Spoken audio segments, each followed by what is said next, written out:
Kompanijos Orbital Science erdvėlaivis Cygnus, kuris į tarptautinę kosminę stotį nugabens pirmąjį lietuvišką palydovą LiSat-1, kils gruodžio 15 dieną.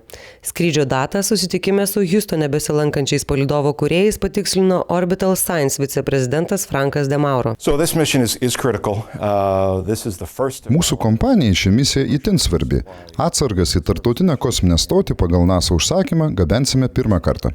Norėdamas sumažinti pervežimo kaštus ir sukurti alternatyvią kosmoso transporto sistemą, NASA patikėjo krovinių gabenimą į kosminę stotį dviem privačiom Amerikos kompanijoms.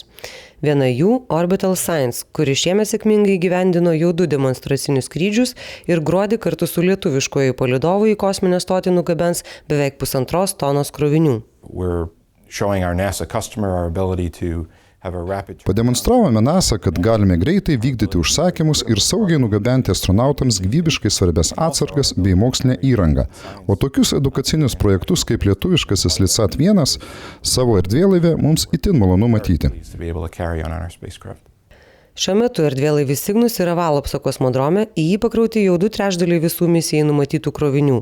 Šiandien erdvėlaivio krovinių modulį planuojama prijungti prie kosminio transporterio, o vėliau prie raketos nešėjos, kuri iškels erdvėlaivį į kosminę orbitą. So the 15th is the current plan date.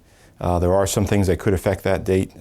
Nors starto data numatyta gruodžio 15-ąją, tikimybė, kad ji keisis, vis dar išlieka. Pavyzdžiui, jei ilgiau nei planuojame, užtruktų erdvėlaivio surinkimas. Paleidimo laiką papildomai gali koreguoti ir oro sąlygos. Tiksli raketos paleidimo data bus aiški likus 2 savaitėm iki starto. Vis tik kompanijos Orbital Science viceprezidentas misija Lituanika 80 komanda patikino, kad pirmasis lietuviškas palydovas LiSat-1 tarptautinę kosminę stotį pasieks dar šiemet.